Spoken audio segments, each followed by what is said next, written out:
Hi, everybody. Welcome to my channel. If you haven't by now, like and subscribe. So, I wanted to talk to you guys. I haven't been on here a while. So, I just wanted to talk a little bit about last week. Last week, I was in Washington, D.C. for Capitol Hill Day with National Alliance for Ending Homelessness. Super excited, right? It's really wonderful to be able to go and really, you know, connect with other people that are really passionate about making a difference and into human rights. Be able to go and talk to our legislators and give them our ask for what we need. So I have quite the story for you guys. And I'm already laughing because it's a wild one. This is a wild story. Hi, Mama Mode. It is complaint, right? Hi, Jesco. So it's get to the conference, everything goes swimmingly, and we're going to the White House to meet with our state legislators. For me, that's like um, Pramila Jayapal, Patty Murray, and Maria Cantwell. Oh, hi, Nathan. Hugs back. So we go in, and first thing I'm concerned with, right, is I get lost very easily. What if I get lost in the White House? Oh my gosh, right? Like this huge place. What if I get lost? Decide to stick with our delegation head very closely. And so we just all decided that we were just going to walk all together. And so we go in first to Senator Jayapal's office, and we're discussing with her how important it is that we, start getting our housing options up to scale, how important it is to, pay our frontline workers well, and move the COC down to 2 years rather than every 4. So, when we walked in, they had handed us each, like cups of water, right? Like little paper cups. And we were sipping on it. I stand up and everybody's like, thank you, thank you. I, so my hands twitch when I'm nervous, and it isn't really something I can control. It's not something I know is going to happen. I stand up and I'm like, thank you so much. And I tossed that water all over her couch on accident. I was just like, my hand just went like that and the water just went everywhere. And I'm just like, immediately panic, right? Like, this is my first time up in the White House doing this. I'm panicking. Don't know what to do. So, or was this might have been, I think this was before the White House, but anyway, it doesn't matter. And so I'm trying to mop it up with these tissues, and they're just crumpling. And her staff is like, stop, it's fine, it's just water, calm down, all this stuff. So then I'm like, okay, calm down. I'm like, you got this, keep going, it don't matter. Go on. We go into Senator Patty Murray's room. Everything is going great. She's really paying attention, really listening. I'm taking things in. They're taking notes. It was great. I do want to just make a note, though, for anybody who is going to go into this work and begin advocacy in this way. There was just some things I noticed. Number one, from some advocates, the nothing nowhere is anything and nothing works thing is played out. Like, we do have programs that work really well. We just need to get them to scale. So to go in and like these legislators really do know their stuff. They know what's available. They know, like, they really are versed on this. So we had a couple of people that just really I felt came in with a measure of dishonesty, honestly.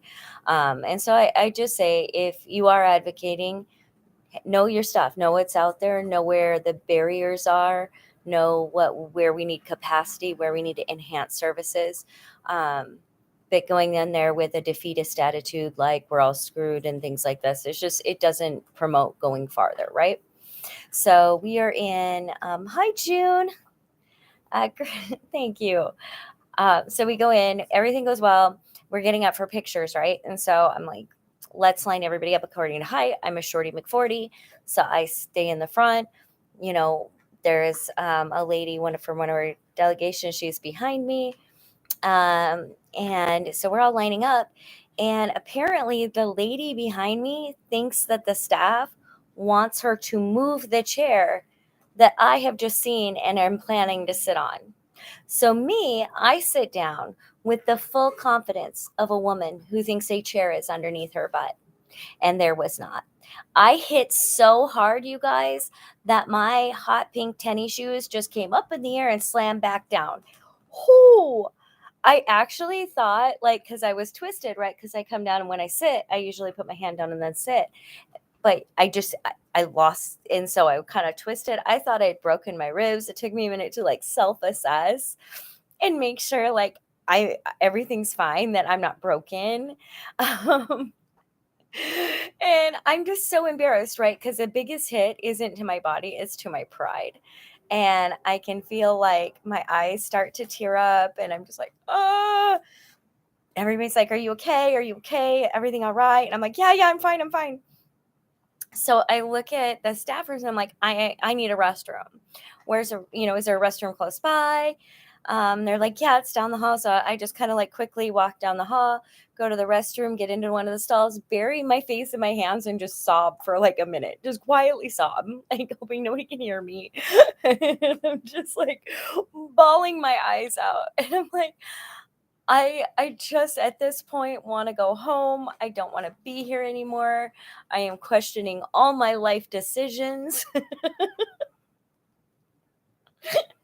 Like I'm coming to terms with myself as a human being in the bathroom of the White House. So I'm like, all right, I give myself a pep talk. I'm like, all right, girl, get it together. It doesn't matter whether you can be bleeding and you have to crawl into that next senator's room, but you're going to do it because this isn't about you.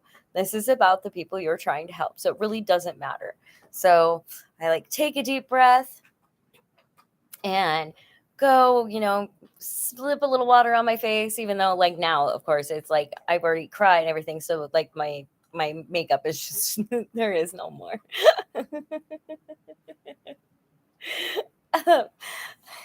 so then so then we're going, and like our delegation head, he decides like he's like, well, let's go get something to eat, get some sugar in our system. So I had like a strawberry turnover, absolutely delicious. I've only had cherry so far and blueberry, and strawberry was definitely like my fave. So had some lemon water, had strawberry turnover, felt a little better. um Go to Senator Cantwell's office. I have to give her credit. That woman was on point. Like she paid attention. She asked follow-up questions. She was very interested in what we could do to help people, what the solutions were, what were some of the options that we were thinking of, what were the projects we were working on, how she could support those things. Like it was a really good meeting. I was just really thrilled with and all of them, but especially her, treated us as advocates, and so that went really, really well. But and then of course we left, and we find out the next day that the things that we'd asked for had passed. So in the I think it's the T HUD bill or something. I might be saying it wrong, but the things passed, and so that's really great. I will continue to follow up on these things though, and make sure that like I'm right now, one of my areas of work deals with the medically fragile. So that would be those with like neurological conditions and aging, dementia, those sort of things. Because right now, and a lot of times, like the medically fragile, they have nowhere to go. And if the neurological illness causes behaviors that the permanent supportive housing can't manage, and a lot of times they go right back out on the street and they will die on the street. So it's super important, especially since we're seeing a rise in early onset dementias, vascular, Lewy body, all of those. So we really need to work on this. And there was a Medicaid redetermination, which meant that if people didn't like have proof of their income, or for some reason there was an administrative error and they lost coverage, we have seniors that have to leave now assisted living facilities, and that also means that they go right out on the street. So we're having a rising tide of an influx of people coming into homelessness. And so it's really important that we bolster our infrastructure now. Um, Let me address some couple comments. Alan Thomas, you're beautiful. Oh, thank you very much. I'm at Cherry Hill, New Jersey. Well, hello from Seattle. Javi, love from California. Love from Seattle. Um, so that's what happened on my trip to the trip to Capitol Hill. Everybody took, because like at first, people don't want to laugh, right? Because it's like something, that Rowan. Rowan, that's enough. She's just over there squeaking the raccoon. And also, I have some pretty awesome news as well. So if you follow, you will know that we've been struggling as a family for a while. And my son has been sick for a long time, and now he is home. And he is starting to put his life back together, and it's super exciting. And we are full of hope and positivity. He's giving 2 thumbs up right now. So things have been going really, really good. Manreet, thank you. Patty, I have Section 8 clearly right on multiple price sale. Yeah, no cap somewhere. We are working here, Patty, and this is in Seattle, but we're going to have to make it a state thing. But because in Washington, rent control is illegal. So Seattle right now is hoping to pass a rent control measure so that people don't get priced out, right? That the rent increases with the rate of inflation and not just anything, like a bad day on the landlord's part. So that's a huge deal. If Seattle passes it, it still would not supersede state law. So state law really has to be challenged on that. So I will tell you, do what you can. Write your legislators, call them. If you have time to, join a task force or any of those things to really work on that, it's super important right now. Henry, congrats. Thank you. I live outside of Seattle, Issaquah. Okay. All right. I have some friends that live in Issaquah. But yeah, it is a problem. And I know that our city councils are really good for, I would say listening, but I think when you educate enough people and they all come together and they make a stand and really lay out the evidence for why you don't want to do this and how it harms the community if you don't instill rent control or some sort of rent control at this stage. With the influx of people coming into homelessness, we're not going to be able to stop that tide. Okay, so it's super important to get involved with. Patty, I wish you the best. I hope you do not get priced out. Issaquah is a gorgeous area to live. And I'm so glad that you had that as your chosen area. So let's hope that you can stay housed in that beautiful place. Rowan, you're being very interrupty. She does not care at all. She's like, I want attention too. So she's over there. If you hear the squeaking in the background, that is Rowan deciding that she was not doing this before I started. So I also have some other good news. And that is that I was asked to be a part of the UN working group to end homelessness, because homelessness is a global issue and human rights is definitely a global issue. So it's going to take many of us looking at things from that perspective and bringing solutions maybe from other countries and ways of doing stuff. So I'm super excited about that. What else? Does anybody have any questions? You are a powerful lady listening intently. Oh, Mama Mo, thank you so much. I appreciate you. I appreciate the pictures you send me and the notes of support. I just Really, I do. I know I don't answer like I should right away. Um, and that's because I'll be like, yeah, I'm going to, and then I totally get sidetracked. So life is going well. Things are picking up. My career is moving ahead and moving forward. And I'm very excited about the possibilities of what's to come because I really believe that even though, like, here's the thing I when I came in, I wanted like sweeping change right now because it's needed, right? Like, it's needed. We have to do something to save lives like now. However, I have found that it really is more of a slower thing. So things come in increments, right? Little changes, little things. For example, foster youth, right?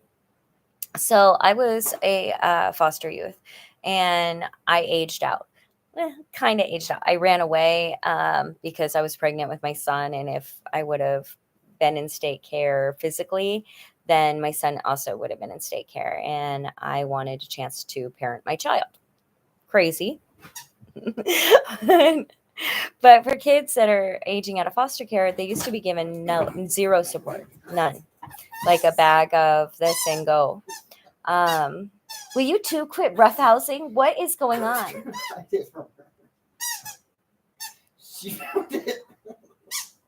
She's gonna mess you up. Okay, I'm talking to these people here, and you guys are being very loud and interrupting. Where was I going with this? I was saying something, and you totally interrupted me. Anyway, I forget what I was saying. Do you remember what I was saying? Of course not. You're doing great. I'm doing great. You're doing great. I know that much. Thanks. Appreciate it. What I was going to say is change is incremental. And it just takes keeping at it, keeping at it, keeping at it. And when it comes to foster care youth, they used to not get any support. And now they get, not only do they get vouchers, so they'll get a housing voucher as they leave that. So that changes the trajectory. In California, foster youth will be getting free college, free education. And that includes housing, that includes support. And it will change the trajectory of so many lives, so many future families, and so many communities for the better. We do the best when we love, support each other, and enable them to be a positive and healthy member of the community. When we meet people where we're at and we draw them in, we make our own community stronger. Um, let's see. Foster youth. Thank you, Jess. Hi, what advice can you give for dealing with anxiety? I'm dealing with it bad and need some tips. Ooh, that's a hard one because anxiety can manifest and take a lot of forms, right? Um, so if I'm highly anxious, some of the things I do are try to find sensorial stimuli. So, like playing with my fingers or rubbing the palms of my hands. So, something that I can touch and it'll redirect that. If that's not helpful, I have a rescue med, so I don't go into a full blown panic attack. But most of the time, and this isn't at the beginning, right? This is taking years of therapy and treatment to know this. Is that when I'm highly anxious, a lot of times the reason can seem confusing. Like if somebody was to ask me, well, why are you anxious? Well, there may be really a lot of different, overarching reasons. But I feel like if I can identify what's causing me anxiety, and then from there, I can decide how I'm going to deal with that thing. And, I don't know. It's all very personal. And I think that for me to say, oh, just do this, like, kind of doesn't speak to the fact that, like, I've had to have years of treatment for anxiety, depression, bipolar. And There isn't just one easy thing, but I do find that sensory stimuli, as long as it's not overstimulating, right? So just taking my mind off of things, or music is another very, very helpful one. Um, Counting breaths is a huge one. Counting breaths is really big for me, and counting. So I usually use the number four. And so when I need to count, it'll be 1, 2, 3, 4, 1, 2, 3, 4, 1, 2, 3, 4, 1, 2, 3, 4. And I'll move my hands along with it so that it'll focus my hand. And pretty soon I'll notice like that starting to dissipate, and the anxiety from my heart and my head and all of that will start, just dissipating through my hands. I don't know if that works for everybody. I really don't know what other people do. So I'm just going to go with what works for me. um, HL Foster. Change nationwide or just some states? The change for the housing vouchers is nationwide. So that was a HUD program, the Housing of Urban Development. So that is nationwide. The free college is just in California. But it just shows that how those things are changing, right? Like the difference that would have changed the entire trajectory of mine and my children's lives. It would have changed everything. I can't even imagine where we would be if that had been the case. It wasn't, and that's okay. But for now, for all of these kids that have undergone this horribly traumatic experience, they're at least going to have some safety and some stability and be able to heal, and we can bring them in and just and have these wonderful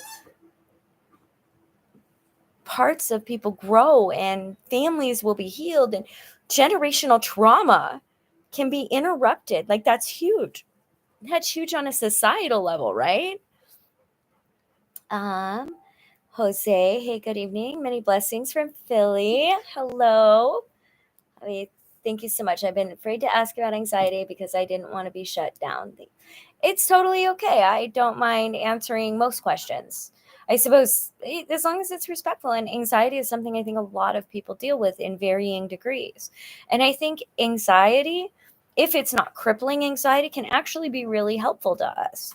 Um, I think there are times where a heightened like anxiety kind of lets me know when things are really important, right?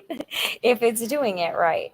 It may be saying, did you think of everything? Is everything there? That questioning of oneself is a little bit of anxiety, but that's not a bad thing. It's when it gets to the point where it's really impacting our lives in a negative way.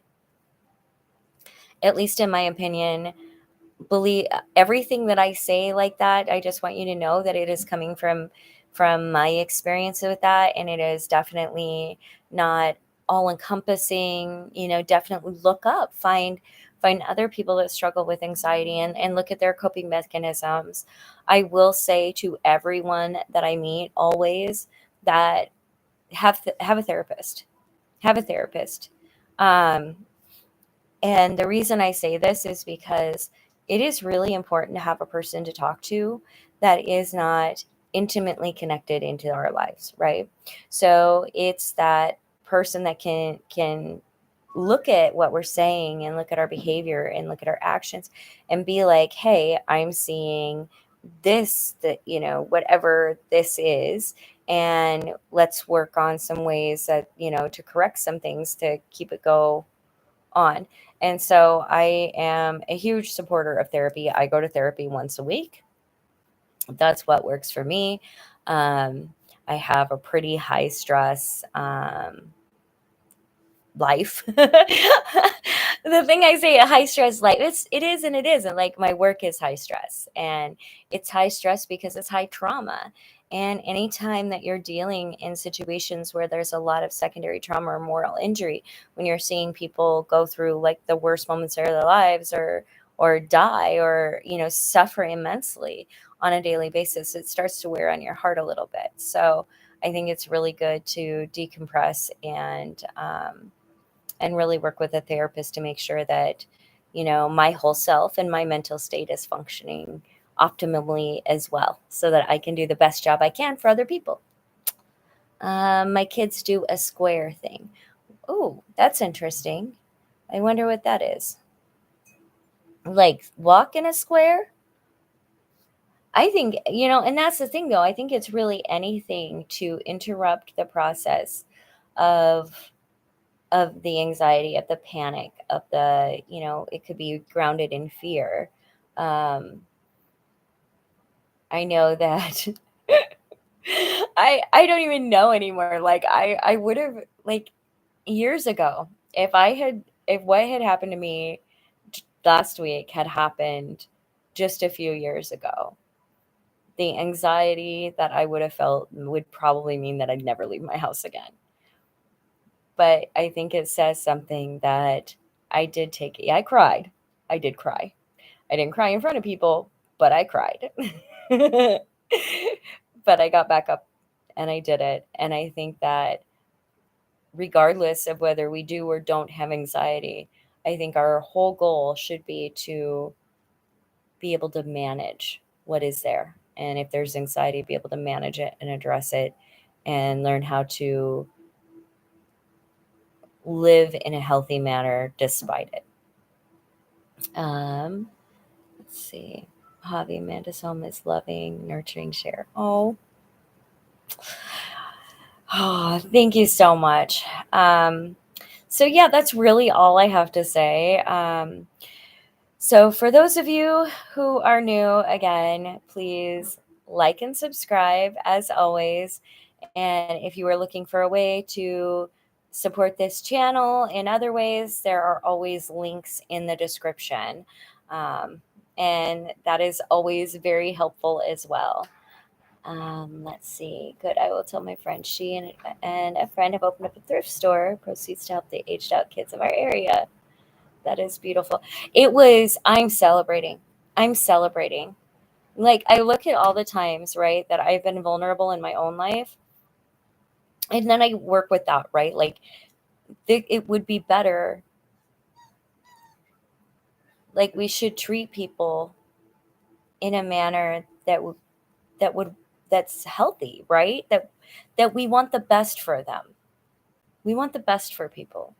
And so often, I think in our society, we treat people in their lives and their health and their well-being as an afterthought to our own goals and ambitions. And I just think that it's time to change that, right? And do that in ways of lifting up people instead of the attitude. And I've heard this with other programs, and I'm not going to go into which ones, but the, well, I didn't get it, so how come? And it's like, don't do that. Don't be hateful. Don't be hateful. If you see us doing beautiful, wonderful things for our community members, know that it's because we know that that is the right thing to do and should have been done all along. And I see that a lot too with, like the bootstrappers, pull yourself up by your bootstraps. You know,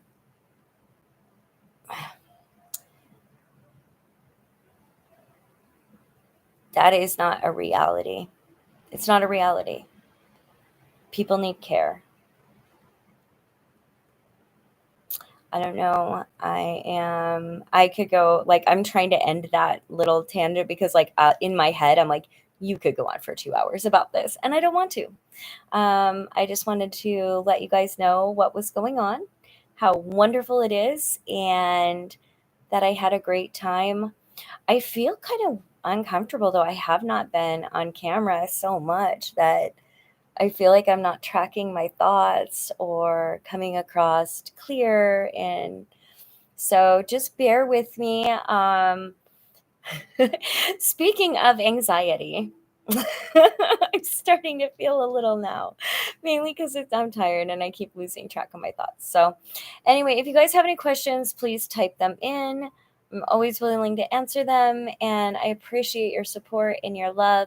And please, please, please, please go on, sign on to petitions for ending homelessness. Look at what the solutions are out there.